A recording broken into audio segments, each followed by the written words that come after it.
pandemic got us into a reflective space and made us look inward to see what we can do for the world at large. As a self-expression coach, I became a catalyst for women and started Vani, a one-on-one coaching program for women on finding their voice, to speak up, to be visible. As a storyteller, I spotted there were many ordinary people amongst us leading extraordinary lives, making a difference to the world, and they needed to be heard. Thus was born You and I with Rashmi Shetty, where amazing personal journeys with their uniqueness and individuality are showcased. A reaffirmation of the fact, open your eyes wider, the world is far more beautiful when we acknowledge the presence of both you and I.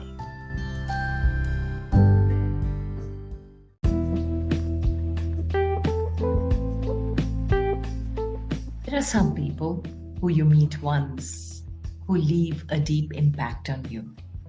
The man who conceived the idea of a common number all over India for the emergency ambulance service 108 is one such. I heard him speak a decade ago and have been inspired by his story. Ever since I have started this podcast, it has been a dream to have Dr. Sudhakar Varanasi as my guest. Today is therefore a special episode. Dr. Sudhakar had his education at IIT Kharagpur and obtained a PhD from the Indian Institute of Science, Bangalore. After 17 years at the Indian Institute of Science, he moved out to the corporate world and joined the IT wave in India way back in 1991. He was a founding director of Tiger Software and then moved on to Satyam Computer Services as part of the senior management. One of his major achievements in the social sector is the designing of the 108 emergency medical services. He started EMRI, the Emergency Management Research Institute, in 2005, which pioneered large-scale deployment of emergency services for the first time in India under a public-private partnership model. Dr. Sudhakar then moved on to be the CEO at Co-Options Technologies to set up a statewide ICT platform across Andhra Pradesh to reach 3 million farmers and villages to bring about financial inclusion.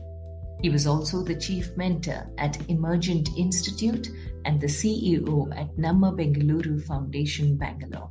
He currently mentors many individuals and organizations and challenges them to take on large social causes using innovation, technology, and the spirit of entrepreneurship. His fields of interest are education, healthcare, and financial inclusion. Listen in as Dr. Sudhakar shares amazing nuggets of life with a tinge of his trademark humor. A conversation where we cover his journey, the shifts, contentment in life, and joy.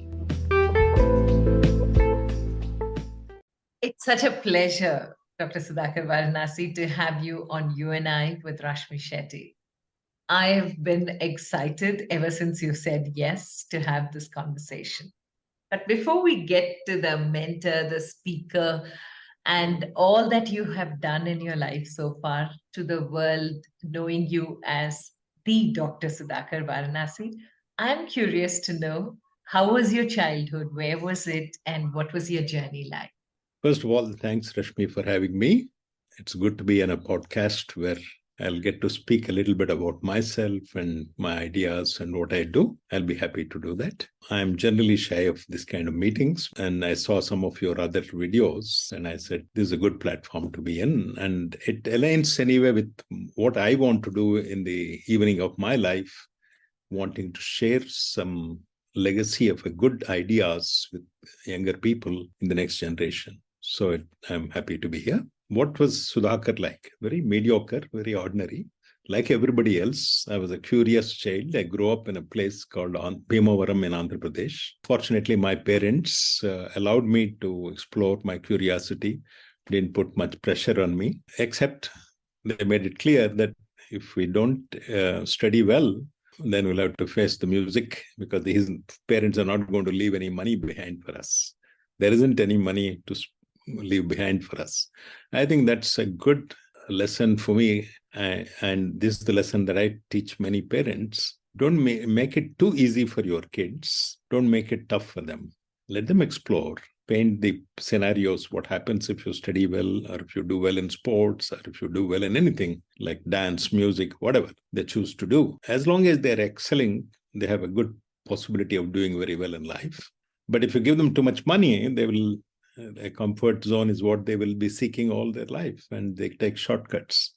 All my brothers and I, my family, all of us siblings grew up as a close family, close-knit family, primarily because father left no money with us. And there is no money, what is there to fight about? Okay, so good. And I intend to apply this logic to my own boys. So that's how the story is, for my childhood.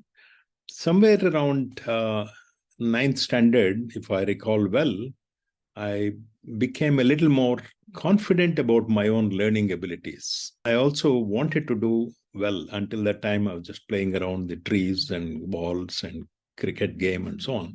But somewhere in ninth standard, at the puberty time, I guess some hormonal imbalance kicked in, and I wanted to study well. I wanted to do well, and I'm sure everybody wants to do well. But I figured out some techniques of doing well in the exam, like studying consistently and remembering, a few things often. And so I started doing well in the exams. And nothing special about it. There's so many people who do well. But I would say, if I have to look back, and I was saying this in a meeting recently, the one thing that I learned in school is the confidence that I can go and learn anything. That is the primarily most important thing that our children should learn. The world is there for you to learn. You can solve any problem. You have to find out how to find the answers to your questions. So get clarity on your questions, ask the right questions, and find the answers to it.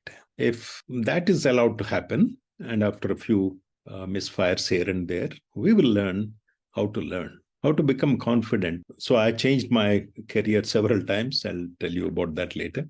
But I had no problem in my ability to learn. Let's see what happens. Why can't we learn? Kind of attitude. I think the first initial roots of this took place when I was young. And then I started well. I did well in school. Probably, I think I topped the state list, then moved to IIT Kharagpur. And then the struggle as a teenager started. I had to learn English in IIT Kharagpur. Not that my English was bad at school, but it was a subject that I learned. But the subjects all the courses were in Telugu medium. So I picked up English. Again, no, it's okay. If we don't know English, we'll pick it up. That's the kind of attitude. My English knowledge was good, but my spoken English wasn't good. But over a period of time, I learned. Today, I'm comfortable with English, let's say. Once that fear of learning goes away and the joy of learning kicks in, the confidence kicks in, then your curiosity takes you to various parts of life, various dimensions of life. So I moved in academics. I moved from academics to corporate with life without any background in business management. Then I figured it out. I became a CEO a couple of times.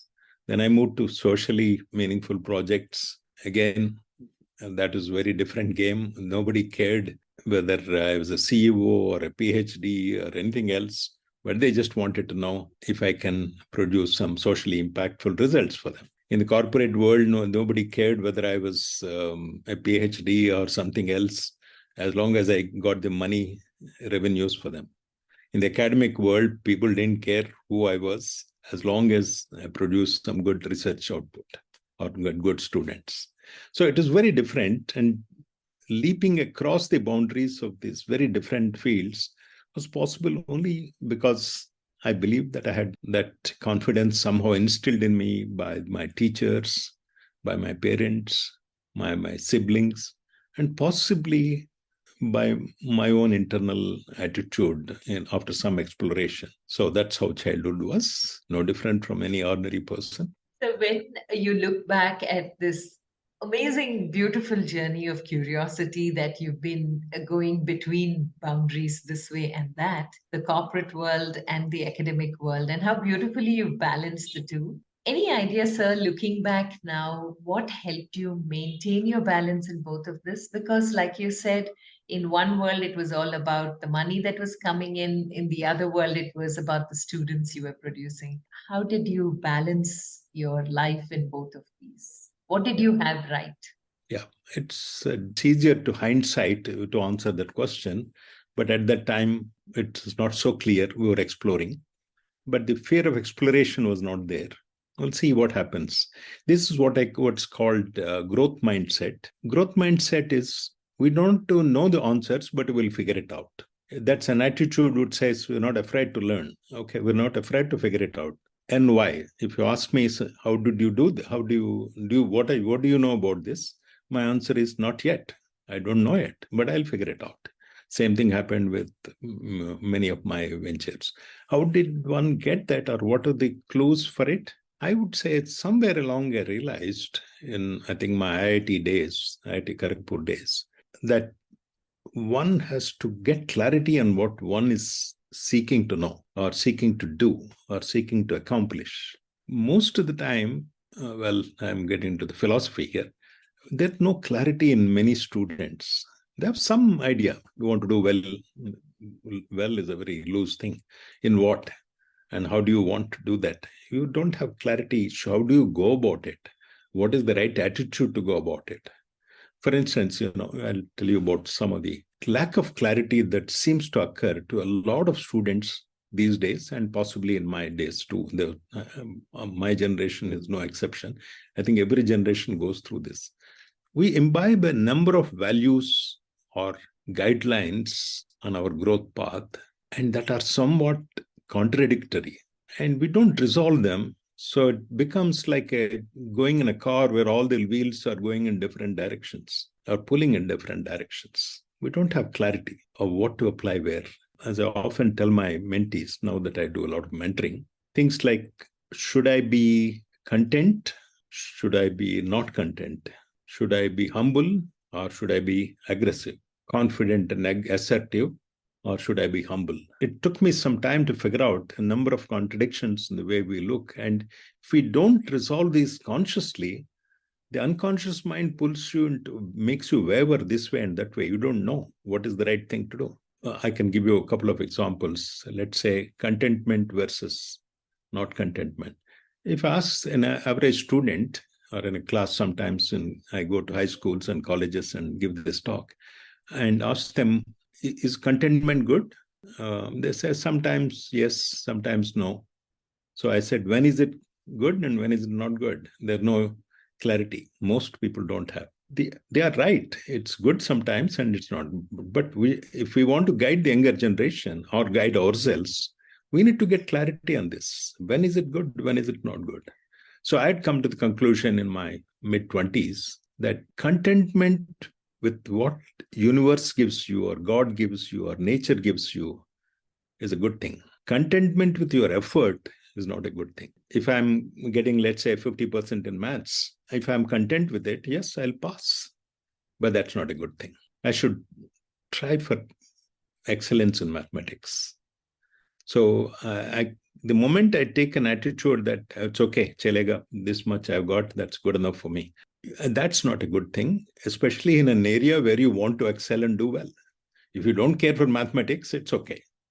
But if it is important for you to do well in maths as a part of your career ambition, or to get through a good examination like IIT entrance or whatever examination, you have to do well. You can't be content with some small test that you have taken and do well.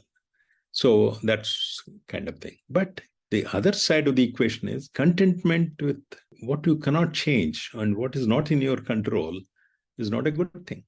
And most people apply this contentment rule in the wrong place. They complain about things on which they have no control. I remember one of my managers in software industry told me that he was very unhappy because he didn't get selected for a New Zealand project.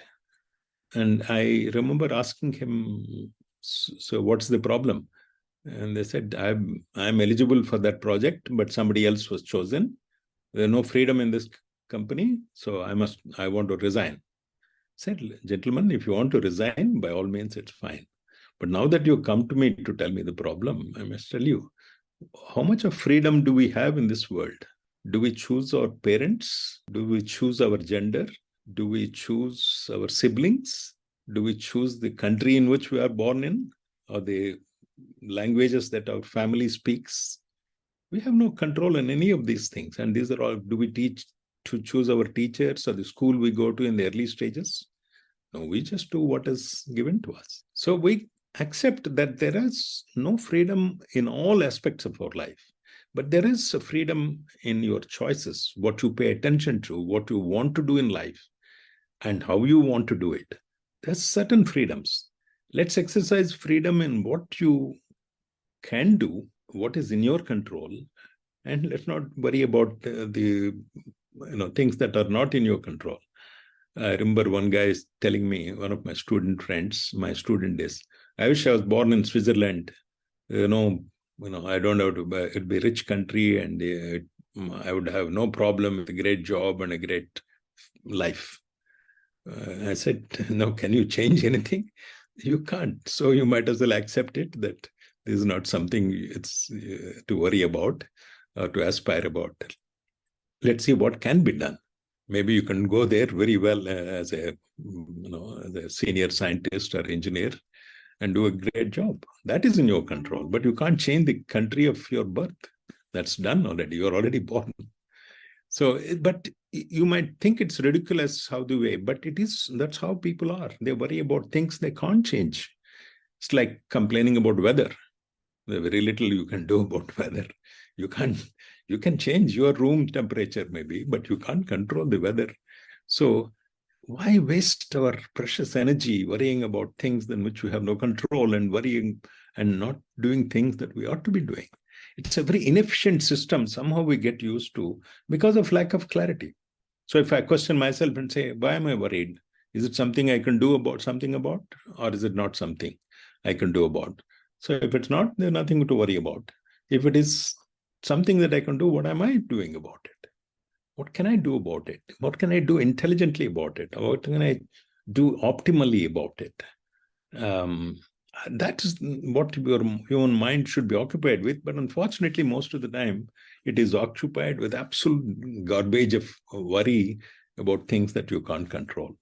I see several people worrying about politics, and they don't do any damn thing about politics, improving the politics, but they would love to talk about how bad the politicians are. Yeah? What are you doing about it? If you want bothering you, do something about it, or else don't complain. Get on with your life.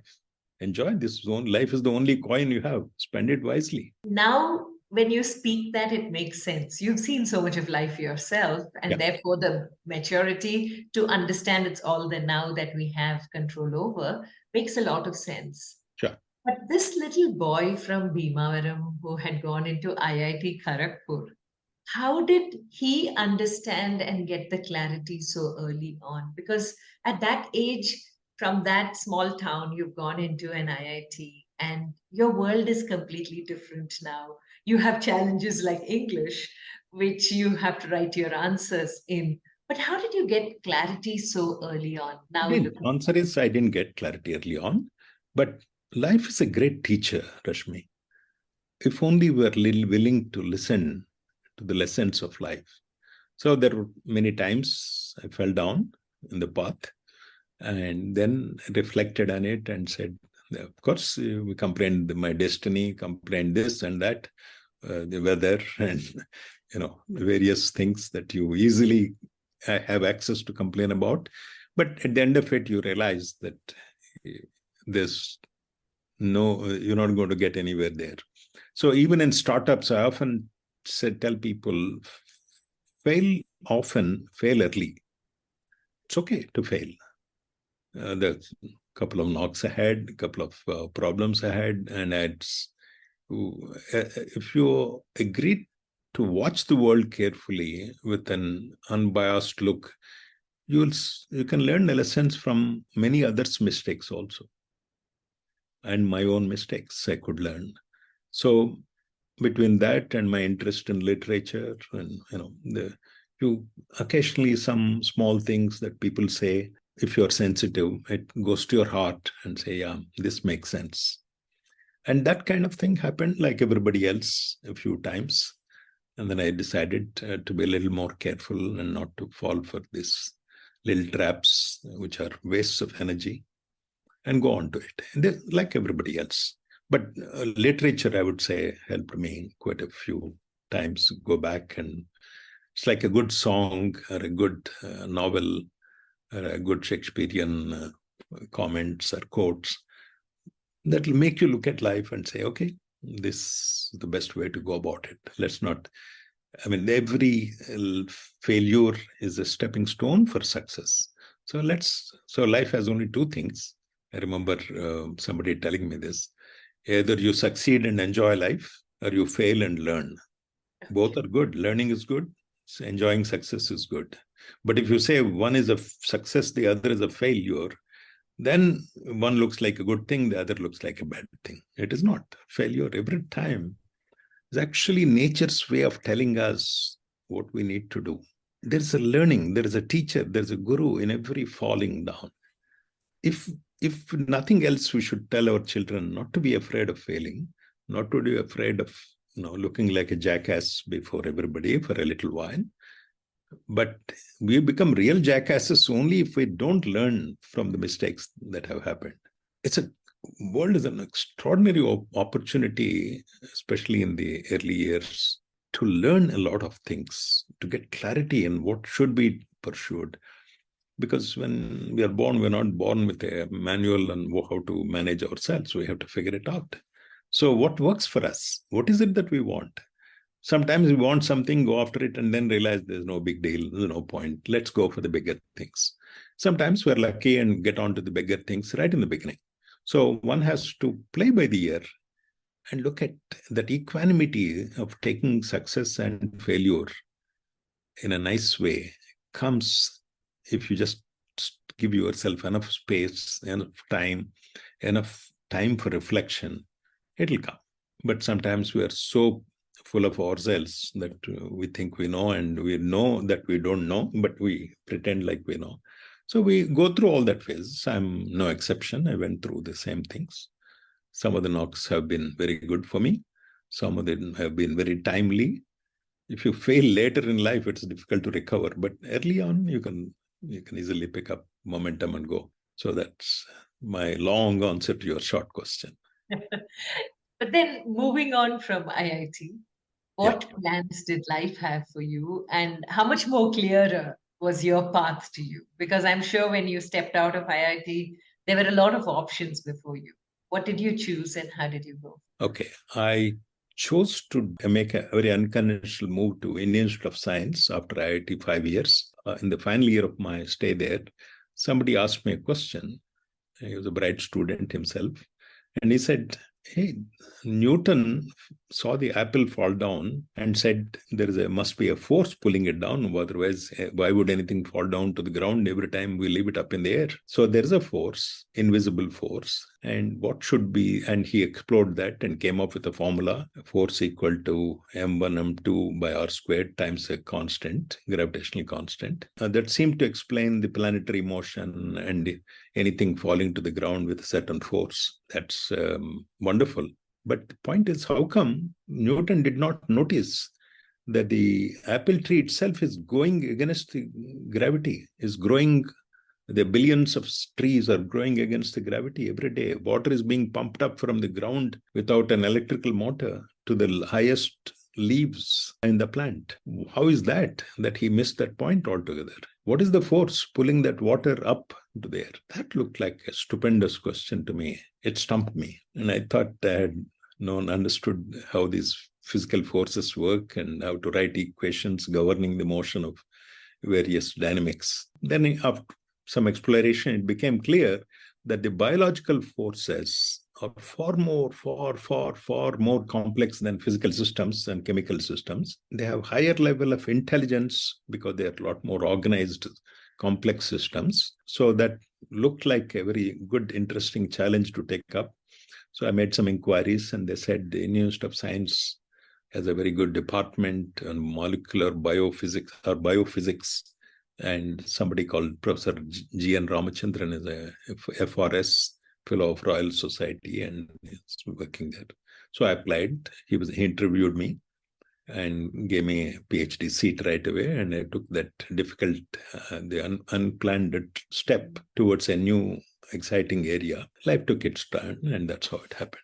So I don't plan too much, and I often tell young people, don't plan at the minutest detail.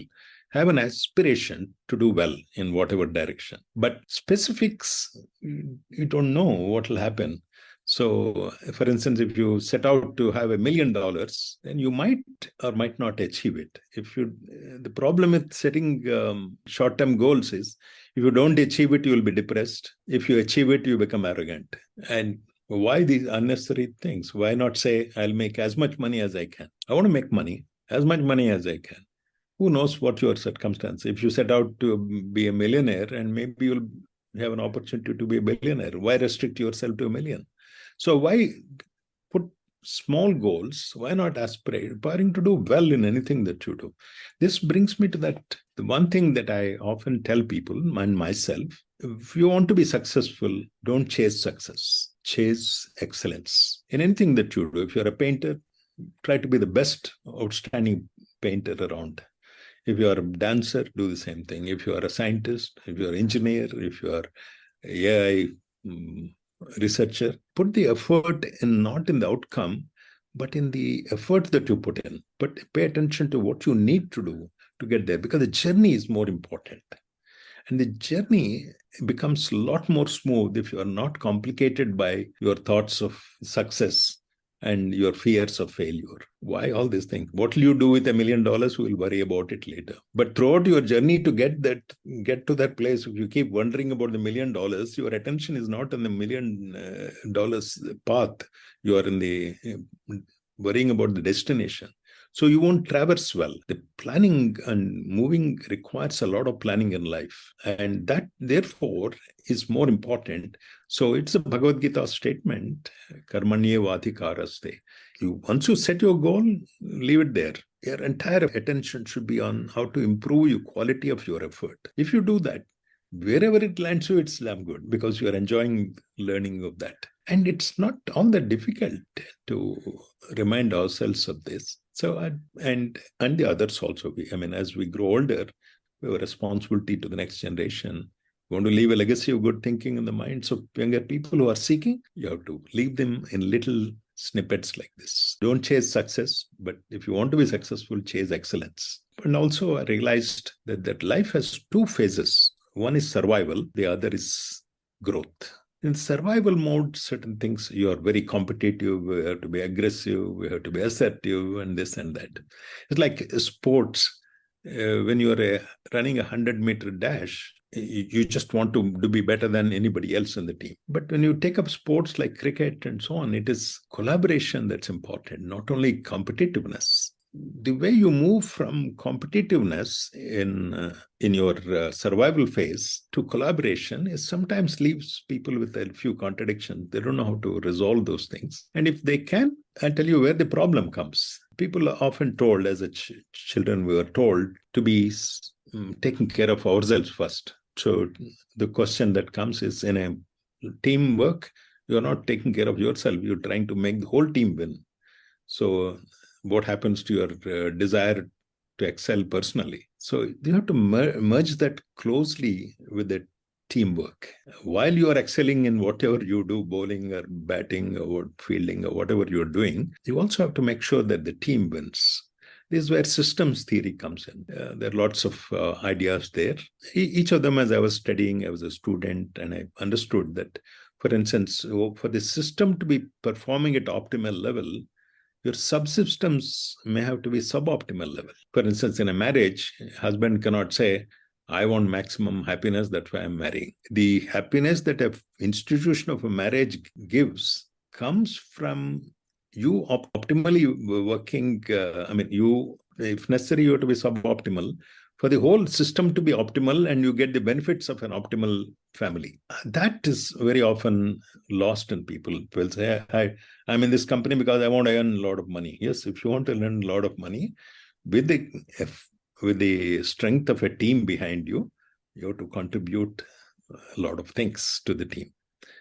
It's only then that system flourishes and it grows in a very healthy way.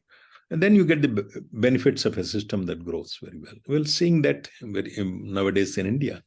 We're all benefiting from a national growth. And that's possible because there are many people working hard. The people, soldiers at the front level, engineers at the factory level, teachers at the school level. We all have to work hard to create a great system. Then we all benefit from that. So we can't say that my happiness has to be optimized above all. No. So these are things that you learn when you are in the growth phase of your life. There are lots of systems learning that one goes through. We can discuss that some other time if you want. Yeah, this is again a long answer to your question. Yes. I hope it was useful. It was, because Carol Dweck definitely spoke about the growth mindset and yes.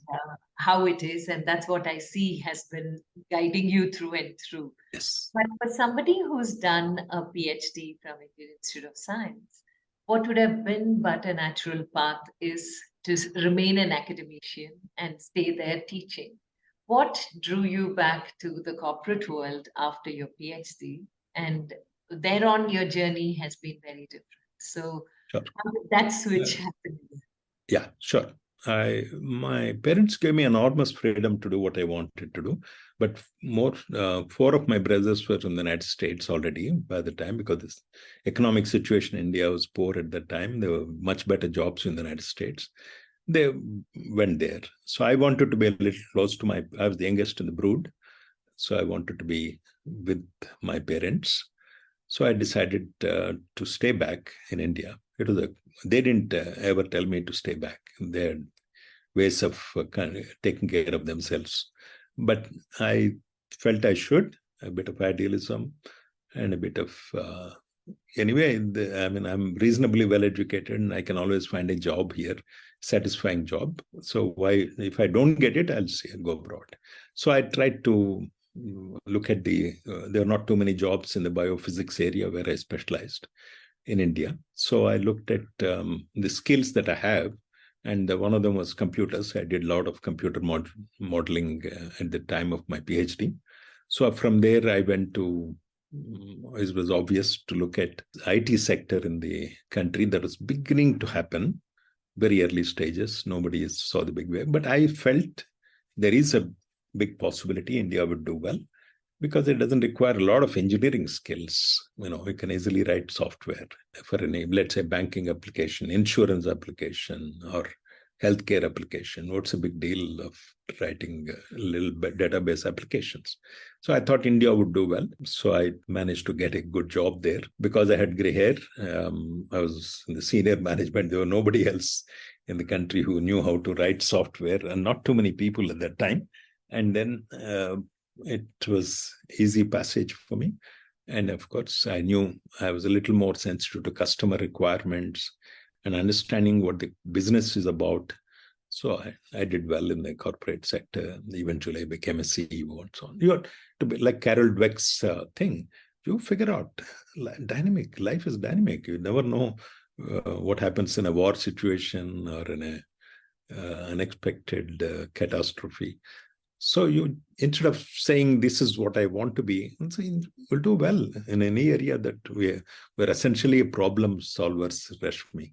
If we can train ourselves to problem solver, if there's an emotional problem, we'll solve it. If there is a relationship problem, we'll solve it. If there's a financial problem, we'll solve it. If there's a health problem, we'll solve it. So if you take that attitude and keep your expectations low, but vision high, I'm sure wonderful things will happen. And when you say vision as high and your ambitions low, how do you match both?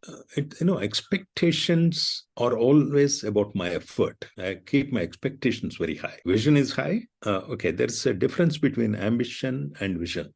Let me explain this, as I often explain to my colleagues in software industry. Vision is when you want something outstanding, big for the whole community, for everybody. Ambition is usually personal. I want to be a millionaire.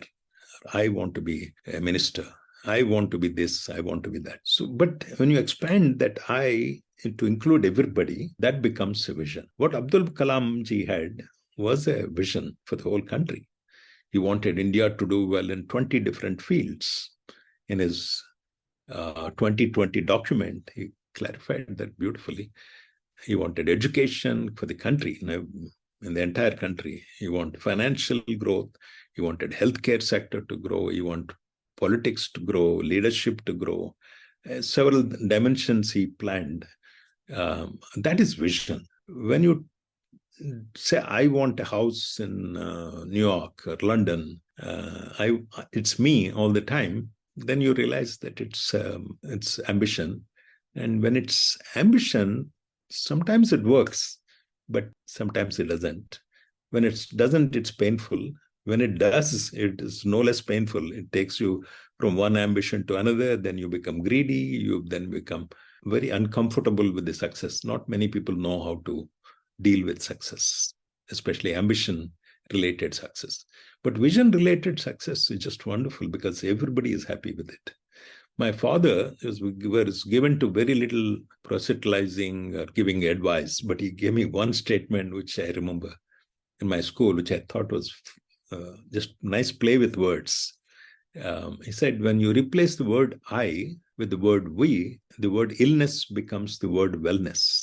It looked like a nice play of words. As a school-going kid, it was nice. He read it somewhere and asked me to take a look at it. But later on, as I studied neuroscience and went a little deeper into mind part of it, today I know that when I worry not about myself, but everybody else around me, so that when everybody grows, I also grow. But it's a very healthy growth that leads to well-being. A lot of our health problems related to our mind, and they're all connected with that simple thing. Think bigger about everybody, not yourself. In fact, if I may say so, the first time I got some clarity on some of the most beautiful values that we need to have. So I looked at definitions I read somewhere that humility is not when you think less of yourself. Humility is when you think about yourself less and think more about the others. When you think less of yourself, it is not humility, it is low self-esteem, which is not a good thing. So when you think of yourself less of the time and think more about others, can I worry about my colleagues in the office? Can I worry about the country at large, the community at large, my family at large, rather than me and my money, my bank account, my promotion, my vacation, and so on? That is, makes that shift, which is not easy when you are very young. But as you grow older from that survival phase to growth phase of your life, if you can make that transition, it's beautiful. Then you begin to see the beauty of life like nothing else before. That's what happened to me anyway. And talking about that vision, moving beyond the self, I remember a decade ago when I met you for the first time, the beautiful, inspiring speech that you gave about 108. I have lost count of the number of times I've shared that story, but I would want to hear it once again from you about this concept of 108, which you brought into our country. And today we've just taken it for granted, which has become so much a part of our system. So if you can take us through that story, your style. I was blessed to have that opportunity, but I guess it came my way, not by luck alone, but because I was wanting to do some useful things in life. See, what happened was when I was about 50 years old, I looked back at my life, as I occasionally do, and took stock of the situation and said, I've done educationally well. IIT and IISc, it's two of the best top-class institutions inside India. I've done well financially. I was in the IT sector at the right time. The growth was happening. A tsunami wave was happening in the IT sector, and I happened to be a part of it. I did well. I did well professionally. I became a CEO. Financially because of stock options and so on. But have I done real good service and built anything substantial in this country apart from some good bank account and whatever, IT structures in India? The answer was no. I didn't do anything like service that my brothers who were doctors were doing. So I was thinking of that. In a couple of months later, a friend of mine by name Barbara died in a road accident. She's a good family friend. She died when she was traveling with her 21-year-old daughter. And I was not in the country when it happened, but when I came to know, I was extremely unhappy. Then I realized, and I was looking at myself and said, what's the point in getting unhappy and criticizing the government, the traffic in India, police in India, hospitals in India, lack of ambulance system in India, and talking about it to everybody in my family or in my neighborhood or in my workplace? It's not getting me anywhere, not solving the problem. So if we want to be efficient, anything that bothers you, should do something about it or not be bothered about it. It's okay. Like bad weather, no point in complaining about it because there's nothing you can do about that. Okay. You can't raise the temperature of the ocean. You can take a glass of water and boil it. You can't boil the ocean. There are many things that you can't do, but there are things that you can do. And if you can't do anything about it, don't complain. If you complain, do something about it. So that was the thing that I used to say in various situations. And when this happened to me, I wanted to apply the same yardstick and said, then the first thought was, it's not something any individual can do. It's not even governments can do. It's not the whole complex central government, state government. Everything has to change to make it happen. I said, no, that's a good excuse for not doing anything about it. So let's find out ways of making it happen. If this problem is given to you, what would you do? So that's how it started. I took a week off, looked at the whole problem, talked to some of my friends in the government, and realized that it's not something. Government has so many other priorities. It's unlikely that they will think about this as one more priority because so many things need attention in this country. So many things are wrong. So where do you start? So this is not in the priority of the government. How do you make the government accept it? So I started, okay, there's a problem. Let's see how we can make that happen. That's one thing led to another. Then that story is a very complex story, but there have been a lot of beautiful lessons to learn. As long as you have the Carol Dweck's mindset, growth mindset, you'll always figure it out. We have no answers to all the questions. As I often say, we are not GMUs, general managers of the universe. We're just humble, ordinary people, capable of problem solving in small domains. So let's see if those techniques apply in larger domains also. It's worth attempting. Failure is not a problem. Okay, you attempted something, it doesn't work, it's okay, it's one more thing. But not doing it was not okay. When it happened in my radar with a good friend that we all liked, my wife and I were very friendly with her, family knew her very well. And when it happened, it went home. And I said, there's some reason why it happened. Let's see if I can do. I'm at the prime of my life, done well. If I don't take risks at this stage, who will take? My friend suggested that I should do it after retirement. And I said, no, this is not the kind of thing I want to do when I have no juice left in me to pursue. But when I'm in the prime of my life, when I'm not so insecure without, having to worry about my rent next month and things like that, this is the time to do some good things. So that's how it happened. But I was blessed to have that opportunity and was able to get some funds to start with it and then start the project, and then government got interested for whatever reasons. It moved forward. That's a very long story, but it happened beautifully. And there are some lessons to be learned from that. And I try to apply that, to talk about that and give those lessons to other projects. And this is not the only problem. There are massive problems in India. India is a big country. Problems are big. So the solutions ought to be big.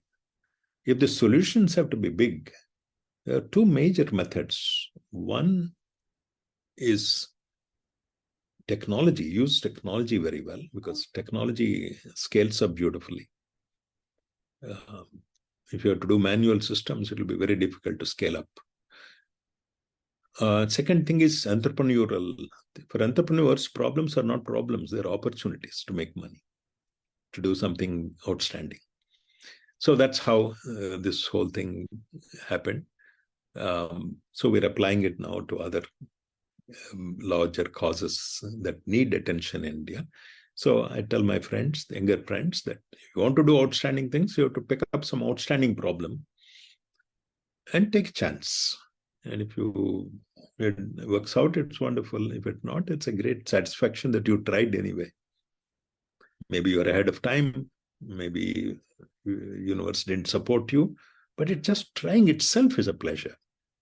To say that I've tried to solve this fundamental problem in a big way is a great, as long as we learn to pat ourselves on the back for the attempt and not for the success alone, the mankind, not just this country, will be in a much better place. You have to have the courage to go after big problems, because you can't have big problems on this planet and have small solutions. If I take care of my maidservant son's education and feel damn good about it, just a drop in the ocean. There are millions of maidservants whose children have to get education and there's no money for them. So how do we solve this problem? So this is how I started looking at it. It's such a beautiful story, sir, of how you took the initiative as an individual to move ahead, to create a movement for something that today everyone in India takes for granted. When they need an ambulance or an emergency, it's 108 that you dial. So when you look back on that journey, I want to take you back to that first initial part of the conversation where you spoke about contentment. Are you today so are you today somebody who is completely contented with the way life has opened up for you, thrown opportunities, and the way you have picked them up and made the most of them? I have to answer that carefully now, because my own definition of contentment. I'm content with what has happened, but not with my effort. This effort will have, as a friend of mine once told me, I wasn't willing to talk about this 108 story. Then he said, "What's wrong with you, Sudhakar? This is a story that needs to be told to inspire the younger people, to inspire all those who want to do great things and don't have the confidence to do it, they don't know that it can be done. So you have to talk about it." So my contentment comes, I've decided not to be content about my part of it. I will continue to do this. But in terms of the joy of having achieved some results there, I can tell you it's an extraordinarily blissful state of mind. It is out of that state of mind that I started wanting to give back to the society in a much more systematic way. I can somehow stumbled onto 108 thing at a comfortable time when I had the knowledge of learning systems and processes, and I could take risk at that time. But can we do it systematically to many other areas? Give confidence to other people that we have to figure out solution to big problems. Otherwise, we're condemned to go through a lot of suffering. So I'm looking at what is this state of mind which makes us possible to explore these things with a true attitude of excellence, chasing excellence, looking at the much bigger outcomes than our personal aggrandizement, personal growth, and so on. Could go beyond that. See some success quickly and go beyond that and see if we can do something outstanding. I think that is the one thing that gives you, if there's something called bliss, it comes close to that. And I'm saying that very responsibly because I have clarity in now understanding what is happiness at the physical level, what's happiness at the mind level, what's happiness at the spiritual level. This particular activity of mine, 108 Success, has given me that spiritual bliss, spiritual happiness. It's more than words can explain it. It's a depth. It's not contentment. I'm decided that I keep on doing these things until there is life in me, until I have the ability to do it. Whether people appreciate it or not, that's why I'm mentoring more than 100 people. That's life is going on so beautifully. But it's this project and a few other things have given me that enormous satisfaction of doing something more than my personal growth, contributing to it's like pleasure of taking versus joy of giving.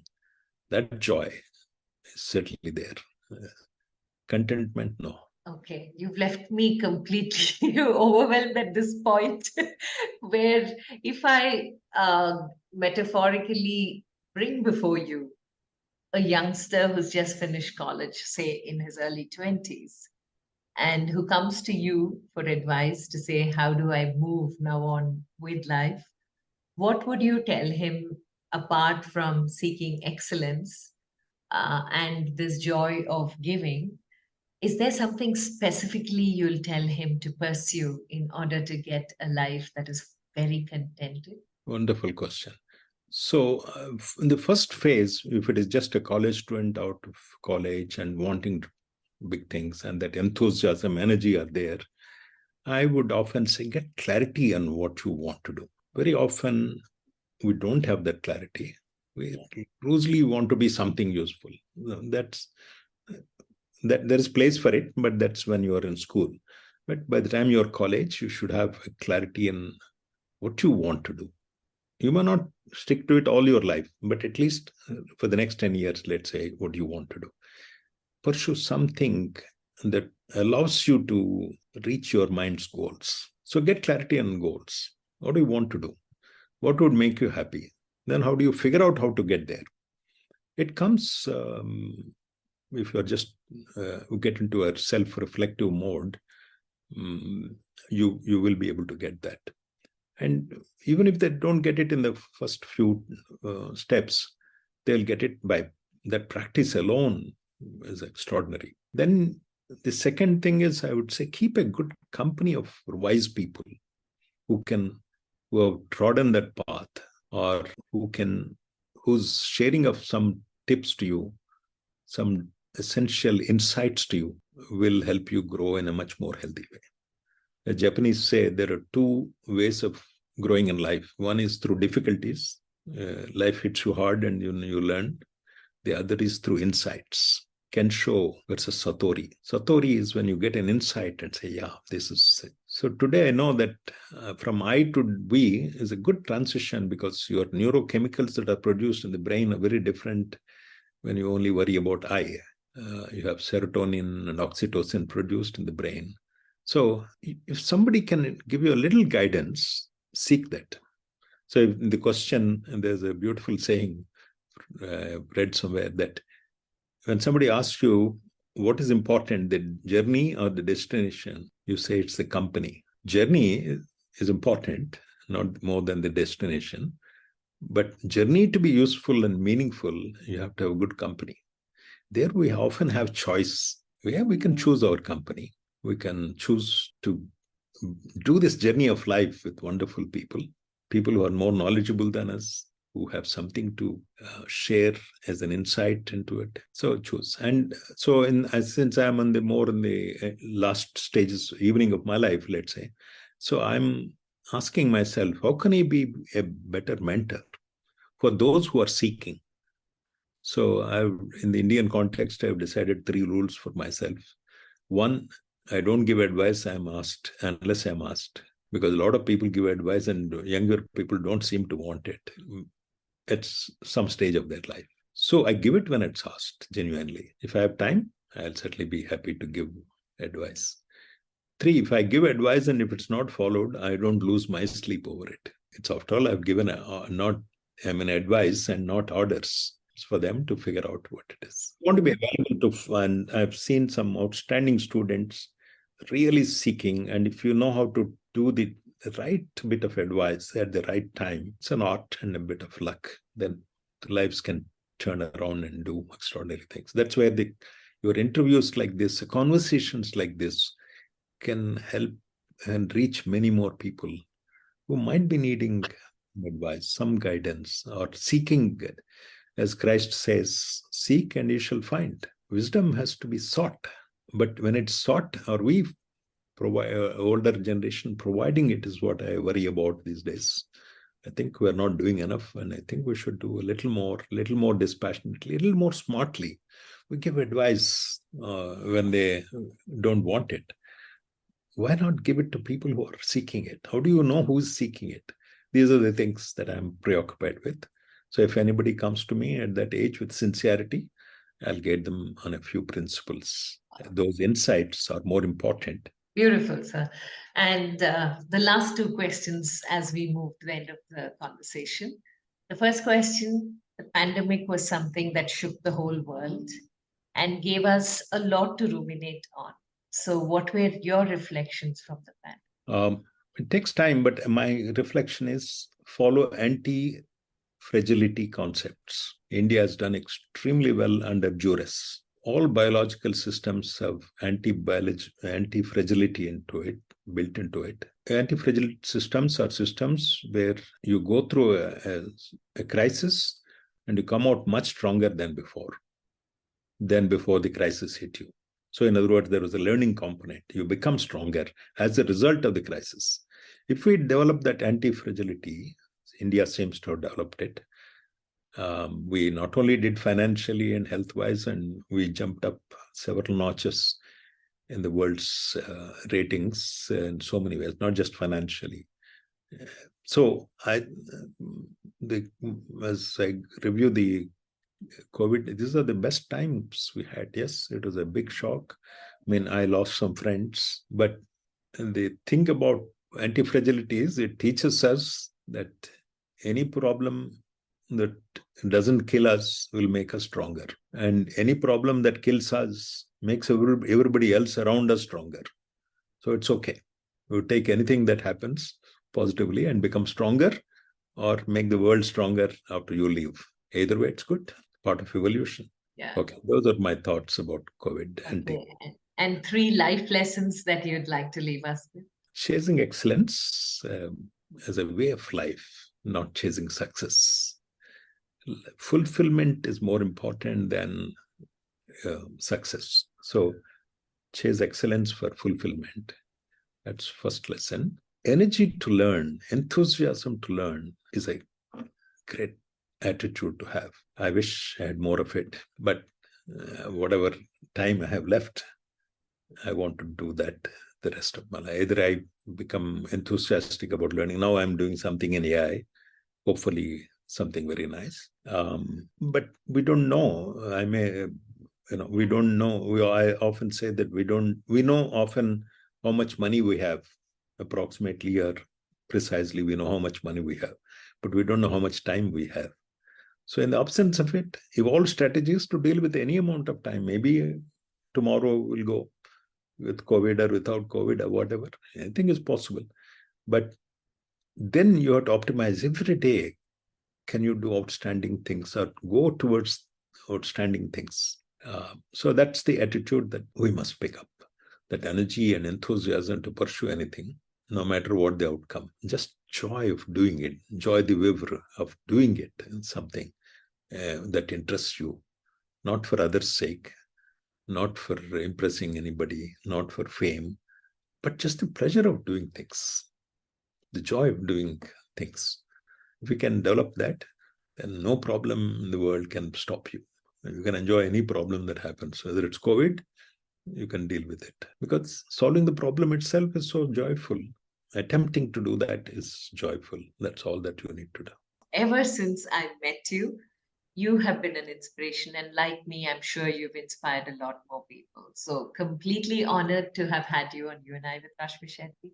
Stay blessed, sir, and continue inspiring. Thank you. And I have learned one lesson from this, and that is the art of patience. You waited these years, even though we live in the same city, for me to get back to you and accept a conversation like this.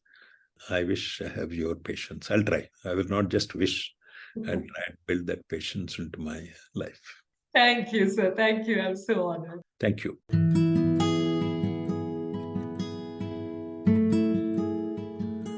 With that, we come to the end of this weekly quest of You and I with Rashmi Shetty. Do let us know if you know people who make the world beautiful. Write in to rashmi.thethirdeye@gmail.com. That is RASHMI.THETHIRDEYE thirdeye@gmail.com. Come, let's explore this amazing world together, both you and I.